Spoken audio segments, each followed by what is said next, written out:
Masterizer.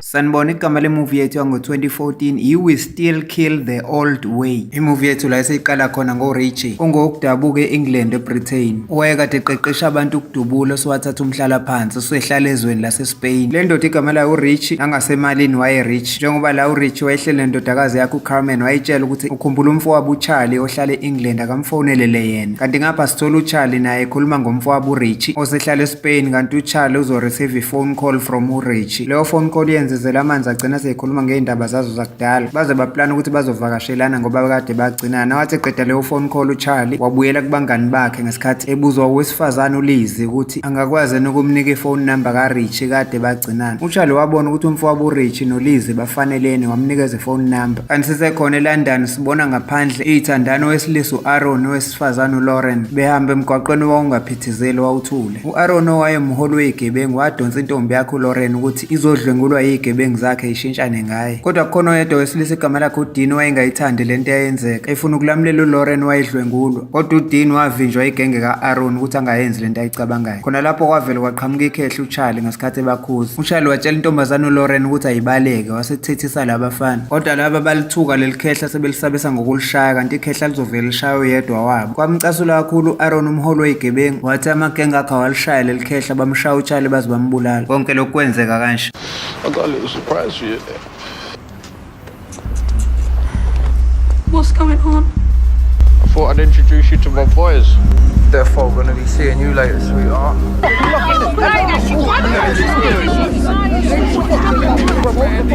Wait till you're invited.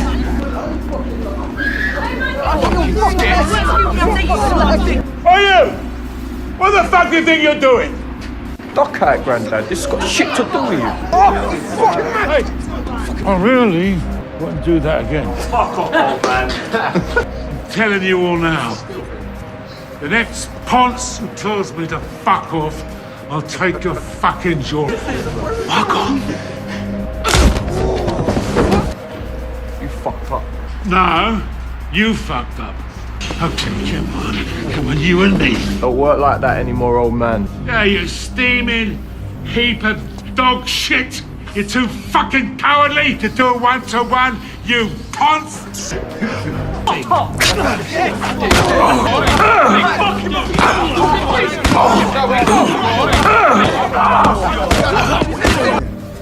want a one-on-one, yeah? Yeah, fucking what's up, man? You fucking cut, what? Yeah, fucking what's up now, you cunt? What you fucking say, bro? What you fucking say, yeah? Dickhead!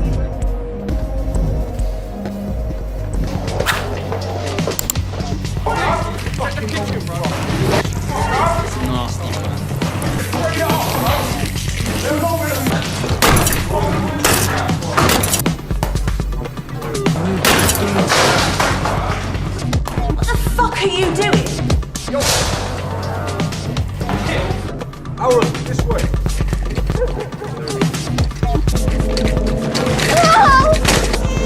What the fuck's it got to do with you, what? Did you see anything here? No, you didn't see nothing then, no? Right, then we'll see about that then, shall we, yeah? Answer my fucking question! I didn't see anyone!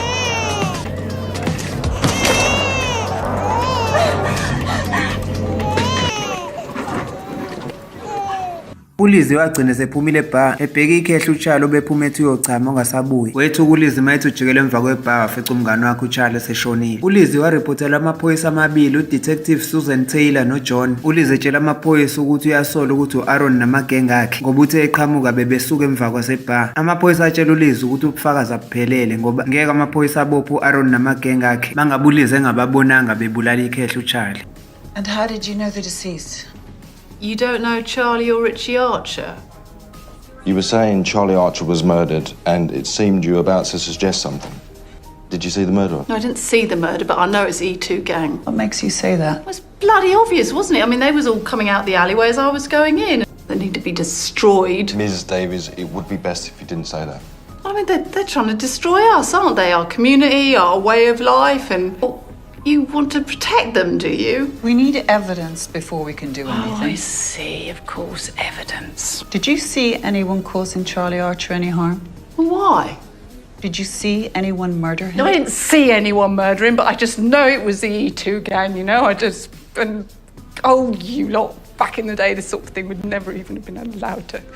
But I will follow up on your assumption that the E2 gang are involved in some way. uLiz emva kokuhluleka emaphoyiseni wafonela umfowabo kaCharlie uRichie oseSpain emazisa ngokubulawa komfowabo uCharlie. uRichie kwamphatha kabuhlungu ukubulawa komfowabo kade beplana ukuvakashelana nokuyilapha plan ukubuyela kwelakube England. Later sibona amaphoyisa uDetective Susan Taylor noJohn beyoxwayisa uAaron nezigebengu zakhe ukuthi bangabosha iminyaka eminingi ngabe ejele mangatholakala ukuthi ibona ngempela ababulale lelikhehle ekuthiwa uCharlie. uAaron watshela amaphoyisa ukuthi akawazi ukuthi akhuluma ngani wasuka lapho wahamba wawashiya. uAaron waqoqa amagenge akhe wawatshela ukuthi uyasola ukuthi yilo beyintombi yakhe uLauren obikela amaphoyisa ukuthi ibona ababulala ikhehle uCharlie. Wathi le ntombazana uLauren kuzomela bayivala umlomo. uDean lo wayengayithandi lento eyenziwa amagenge akhe waphuthuma kuLauren wayomxwayisa ukuthi uAaron namagenge akhe bathi baplana ukukuvala umlomo angazi bazokuvala ndlela. uDean watshela uLauren ukuthi angazula ajwayele ukuyivalela endlini ukuze abe safe. Emva kwesikhathi uAaron namagenge akhe bafika kubo kaLauren. uAaron wamemeza uLauren ngale mbobo yokufaka iposi emsabisa ngokuthi uzobulala yena abulala uma wakhe mayike wakhuluma noma watshela amaphoyisa mayelana nokufa kwekhehle uCharlie. uRichie wagcina efikile eEngland ngehelicopter eqhamuka eSpain ebone elinye ikhehle lalomngane wakhe wakudala uRoy. Nokwathi late uRichie wawuvakashela uLiz efuna ukuzwa yonke information about ukufa komfowabo uCharlie. uLiz watshela uRichie ukuthi noma engayibonelanga kubulawa uCharlie kodwa uyakholelwa ukuthi amagenge ayibiza nge-E2 okuyiwona uhlupho kakhulu la endaweni yaseLondon aholwa umunye umfana ekuthiwa uAaron. Waqeda lapho uRichie wahamba benoRoy sebeya kwi-crime scene la ekushonele khona uCharlie. Ngesikhathi befica lamaphoyisa amabili uDetective Susan noJohn okwakuyibona babe-investigate icala lokubulawa kukaCharlie. uDetective Susan watshela uRichie ukuthi uyamazi ukuthi wayeyimafia leader la eLondon kudala kodwa uyacela ukuthi lolu daba lokubulawa kwamfowabo akaliyekele ezandleni zamaphoyisa. Noma uRichie wayezwe imcasula nje indaba yokuthi udaba lokubulawa kwamfowabo luzohendlishwa amaphoyisa wenze ngathi uyavuma ephoyiseni ngesikhathi esehamba. Kwathi later ebar uLiz wabakhombisa ivideo athi uyithole isitrenda yayimayelana nokuhlukunyezwa kwentombazane uLauren eyayirekhodwe ngenkathi lawo magenge eshintshana ngaye. Basola ukuthi kungenzeka ibe nokuxhumana kokubulawa kukaCharlie. uLiz watshela uRichie ukuthi uyayazi le ntombazane ehlukunyeziwe la. uLiz enikeza uRichie i-address yala kusebenza khona intombazane uLauren. Later uRichie wafika lapha esitolo sezimpahla kusebenza khona uLauren ezokhuluma naye mayelana nokubulawa kwamfowabo uCharlie. uLauren ngendlela icasuke ngayo ngezenzo ze-ex yakhe uAaron watshela uRichie ngalo lonke iqiniso ngokwenzeka ukuthi kuleyo video yakhe uLauren etrendayo yokuhlukumezeka kwakhe walamlelwa uyena uCharlie kanti uAaron namagenge akhe bazombulala. Ngesikhathi bekhuluma bengaboni uDK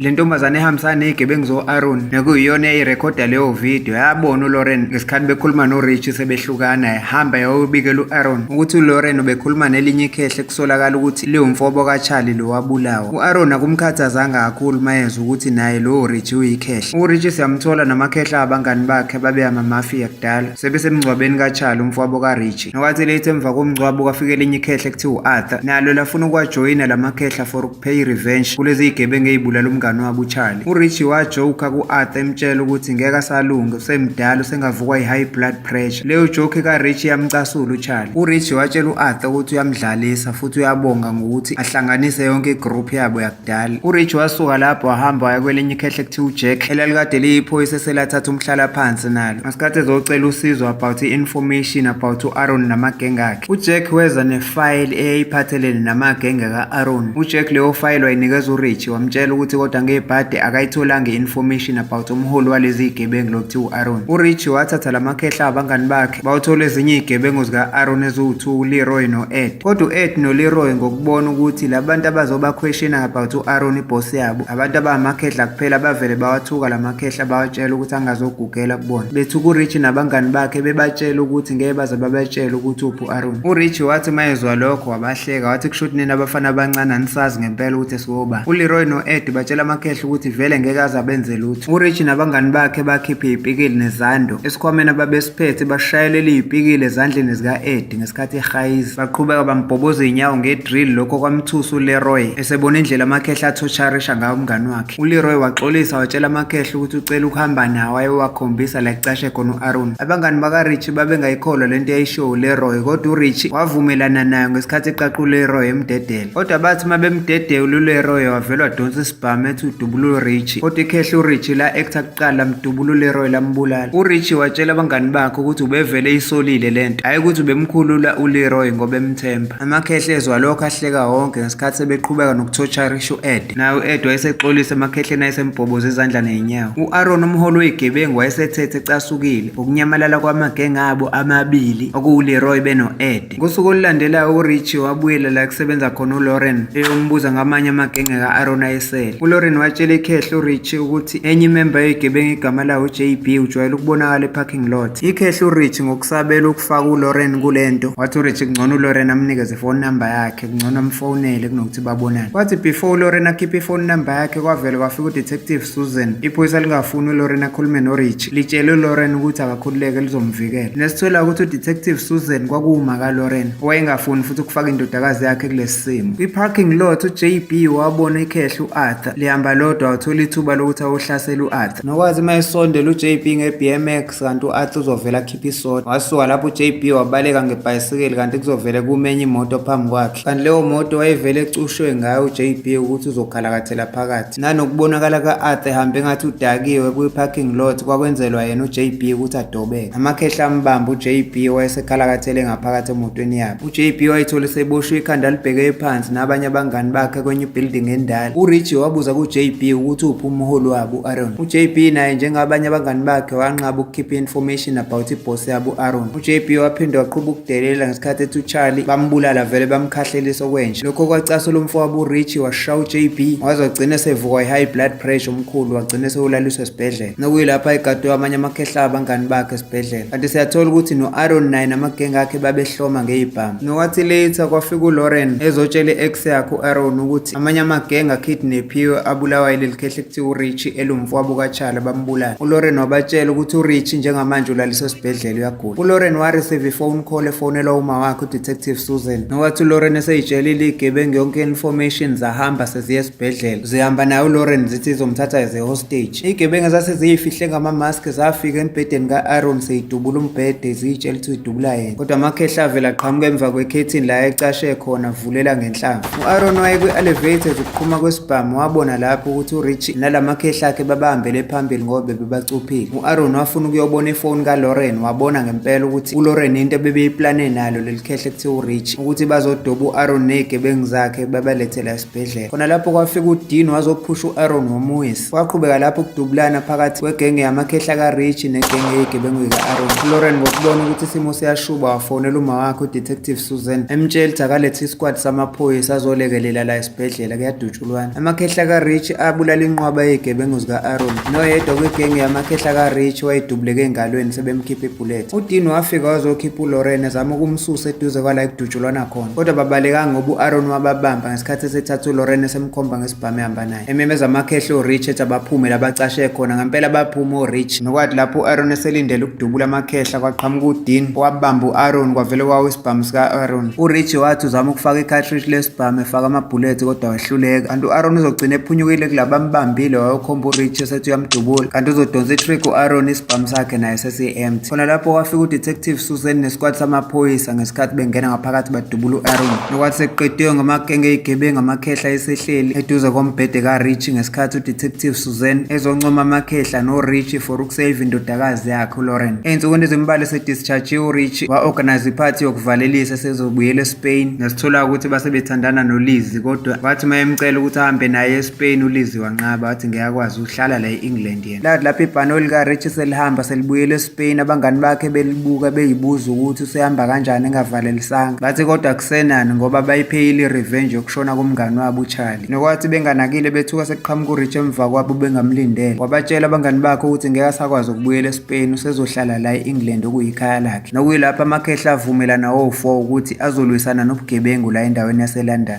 Siyayibeka lapha namhlanje ungaphuthelwa imuvi elandelayo izo-uploada ngekudala. Thank you for watching Storiza TV and please don't forget to like, subscribe and hit the notification bell for more videos like this.